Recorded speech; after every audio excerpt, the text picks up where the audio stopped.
مساء الخير. قصة جديدة المرة دي. بطلنا جاي من بلاد فارس، خاض قصة وحياة غريبة. المشهد كالتالي: حرب، ومش حرب عادية، لا دي حرب غادرة. جيش قريش وغطفان هيهجم على المدينة من بره، وبني قريظة من جوه. الحرب من جوه ومن بره. هنعمل ايه؟ هدفهم كالتالي: هنشيل اي حاجة تخص المسلمين، الارض بل عليهم. فجأة كده الرسول قاعد والناس فجأة عرفوا ان في جيش جاي عليهم يفوق عددا وعددا بشكل ضخم. اللي المسلمين كانوا هيتجننوا. اذا جاءوكم من فوقكم ومن اسفل منكم واذا زاغت الابصار وبلغت القلوب الحناجر وتظنون بالله الظنونا. 24,000 مقاتل بقياده ابي سفيان. انت عارف احساس ان ما يبقاش قدامك اي فرصه ثانيه، ودي الفرصه الاخيره. هي دي الفرصه الاخيره بالنسبه لقريش وكل الكفار، ان دي الفرصه اللي خلاص كلنا هنتفق على محمد ودينه ونحط كل فلوسنا وعددنا وشبابنا وكل حاجه عشان ننهي الراجل ده. كل شخص كان خايف على مصالحه وتجارته، واي حد كان شايف ان الدين ده هيبقى خطر ولو بنسبه 1% كان مشارك في الحرب دي، مش بنفسه على الاقل، لا وبالفلوس كمان.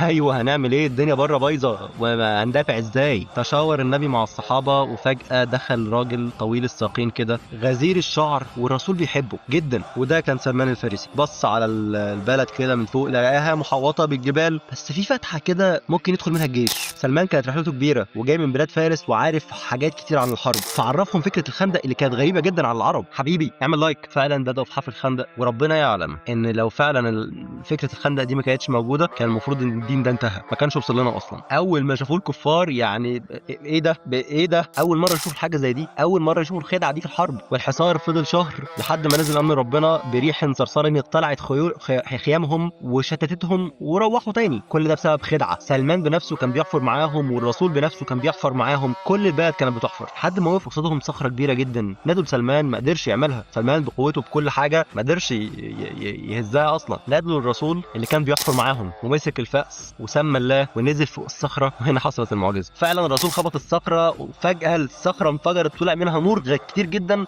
اضاء المدينه بالكامل. هقرا الكلمتين دول بقى من الكتاب. رسول هتف بصوت عالي: الله اكبر، اعطيت مفاتيح فارس ولقد اضاء لي منها قصور الحيره ومدائن كسرى، وان امتي ظاهره عليها. وده اللي حصل في المستقبل. تاني مسك المعول ونزل فوق الصخره، وفعلا انفجر نور تاني وهتف من جديد: الله اكبر، اعطيت مفاتيح الروم ولقد اضاء لي منها قصور الحمراء، وان امتي ظاهره عليها. حصل فعلا. واخيرا في الضربه الثالثه الصخره استسلمت واضاءت نور ضخم جدا اكتر من النورين اللي كانوا قبل كده، وقال لهم انه شايف القصور بتاعه سوريا وصنعاء وبلاد تانية كتير ربنا هيفتح على المسلمين ويفتحوها. يا ابني اعمل لايك، يا ابني انت مستني ايه كل ده؟ اعمل لايك وكومنت وشير عشان نكمل. سلمان هو كان صاحب فكره الخندق، وكان برضه هو اللي نادى الرسول عشان الصخره، وكان واقف جنبه والنور بيشع منها. والغريب بقى ان فضل عايش لحد ما كل ده اتحقق. شاف مصر والعراق وفارس والروم وكل حاجه وكل البلاد دي وهي بتفتح. وبعد ما كل ده خلص هتبص كده تلاقي سلمان قاعد تحت شجره بعيد، وقاعد بيحكي للناس على حكاياته وطرقه في البحث عن الحقيقه، وازاي ساب دين اهله وساب الملك اللي كان فيه والفلوس والنغنغه اللي كان عايش فيها، ساب المجوسيه ودخل المسيحيه. ولما عرف بالاسلام سعى بعد ما كان عبد وراح للاسلام. سلمان بيحكي وبيقول ان انا كنت تقريبا برنس، انا كنت اللي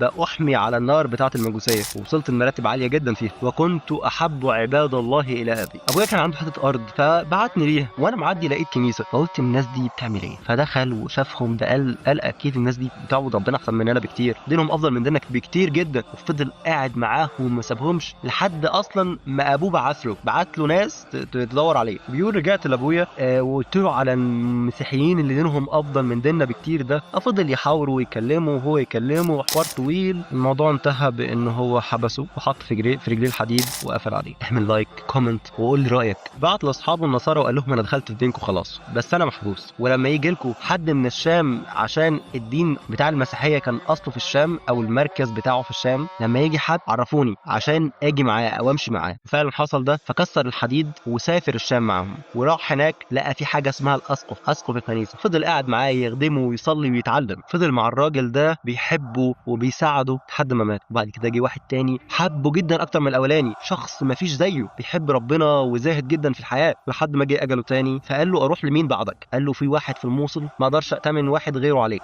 راح للموصل وقعد معاه وعرفه كل حاجه لحد ما مات. فقال له اروح لمين؟ قال له على واحد تاني في بلد تانية، مستنيكم الفيديو الجاي. فلما راح للراجل العابد اللي في نصبين، في بلد اسمها نصبين، قعد معاه لحد ما مات. وقال له روح فين؟ قال له في واحد في عموريه في اخر بلاد الروم، روح له. وقعدت معاه وعشان اعيش جبت شويه بقر وشويه غنم وفضلت راعي عليهم لحد ما حضرت الوفاه. فقال له توصين بيا لمين؟ اروح لمين بعدك؟ قال له يا ابني ما اعرفش هوديك لمين بعد كده، ولكن نبي اخر الزمان هيطلع في بلد فيها نخل كتير، لو قدرت توصل له فانت كده خلاص، يعني انت مش محتاج حاجه بعد كده. والايات عشان تعرف ان هو ولا لا بيعمل 3 حاجات: ما بياكلش الصدقه بس بيقبل الهديه، وبين كتفه خاتم النبوه، لو شفته يبقى هو اتبعه. لحد ما مر عليه قافله قال لهم انتوا منين؟ قال لهم بلاد العرب. قال لهم تاخدوا البقر والغنم بتوعي دول وتاخدوني معاكم؟ قال له اه طبعا، استنيكم الفيديو الجاي، اعمل لايك يلا. وقال استنيت اليوم ده لحد بالليل وخدت حاجتي ومشيت. وعرفت ان هم قاعدين في مكان النبي واصحابه، ودخلت عليهم وقلت لهم انا كان معايا حاجات كده كنت عاملها للصدقه، فحطيت قدامهم الاكل. فالرسول قال لهم كلوا بسم الله، وايده ما اتمدتش بالاكل ده خالص. فقال دي وربنا دي هي دي العلامه، بس انا اتاكد من الثانيه. جه تاني يوم وجاب اكل معاه قال له انا شفت انك ما بتاكلش من الصدقه بس دي هديه، وحط قدام الاكل. قال لهم كلوا بسم الله ومد ايده وكل معاهم وقال هي دي الثانيه. وفي مره من المرات كان راجع من جنازه وعليه زي ثوب كده، ثوبين، فنزل واحد وقاعد عمال يبص عايز يشوف الثاني. فالرسول عرف فخلعها وقال له دي الثالثه يا سلمان. فانكببت عليه احتضنه وحكيت له الحكايه اللي انا بحكيها لكم دي من البدايه لحد الاخر. بيقول سلمان ان الرق بعد بينه وبين ان هو يجاهد في سبيل الله في غزوه بدر وغزوه احد، بس الرسول قال له كاتب سيدك، وفعلا ساعدوه بالمال لحد ما حرر رقبته وبقى مسلم وشاهد بقى كل الغزوات من الخندق لحد الان. فكر فيها كده يا دي بتاع التيك توك انت، يالا فلوس غنى نسوان ودنيا زي الفل، يسيب كل ده ويدور على دين الصح ويتبعك عبد. انت لو اتعورت في صبعك بتقول فين الله يالا، فين ربنا اللي شاف الظلم ده شاف انواع كتير من الظلم لحد ما وصل الحقيقه في الاخر، وربنا خلاه يعيش لحد ما يشهد كل حاجه، لحد ما شاف رايات الاسلام في كل الاماكن، في بيته نفسه في داره. حصل مواقف كتير جدا بتدل على ان سلمان ذكي جدا، وكان الرسول بيثني عليه بشكل خاص. حتى في يوم الخندق الانصار بيقولوا سلمان منا والمهاجرين بيقولوا سلمان منا، الرسول قال لهم سلمان من ال البيت. وبنكمل حكايتنا مع سلمان. انتوا متخيلين سيدنا علي ابن ابي طالب اللي اصلا ممكن تشوف اقواله تقول الراجل ده كان عبقري كده، ازاي الراجل ده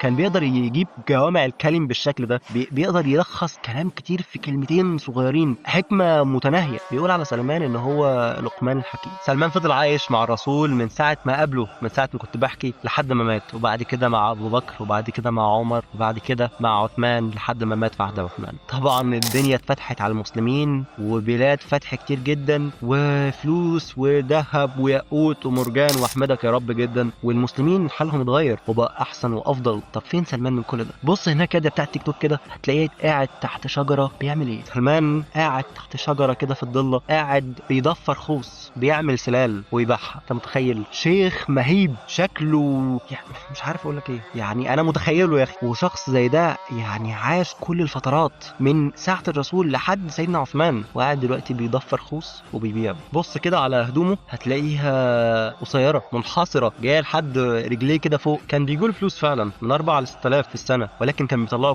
كله، ما كانش بياخد منه درهم واحد. اقول لك كان بيعمل ايه بقى؟ كان بيقول اجيب بدرهم خوص واعمل بيه سلال وحاجات وابيعه ب3 دراهم، فاحط درهم في الخوص تاني عشان اجيب خوص تاني واعمل تاني، ودرهم ادخله على عيالي، والتالت اتصدق بيه. ولو ان عمر بن الخطاب نهى عن ذلك ما انتهيت. فانت ايه رايك يا بتاع التيك توك الكلام ده؟ واحد حياته كلها كانت دلع وبذخ، ده جاي من بلاد فارس، انت متخيل؟ ويفوق اصلا الناس دي في الورع ويبعد عن الخلافه خالص. بيقول لو انا كنت يعني لو قدرت تاكل تراب ولا انك تكون امير ما بين 2 اعمل ده. لحد ما جه وقت وفاه سلمان. انا عايز تعمل لايك كومنت عشان الفيديو يوصل لاكبر عدد من الناس. سلمان دلوقتي يا بتاع التيك توك على فراش الموت، فدخل عليه سعد بن ابي وقاص فبكى سلمان، فقال له بتبكي ليه؟ ده الرسول مات وهو راضي عنك. قال له والله لا ابكي جزعا من الموت ولا حرصا على الدنيا، ولكن الرسول عهد الينا عهدا ان هو يعني زادنا في هذه الدنيا يكون زي زاد الراكب. وقال له بص حواليا كده يعني عندي حاجات كتير. فسعد بن ابي وقاص بيبص ما لقاش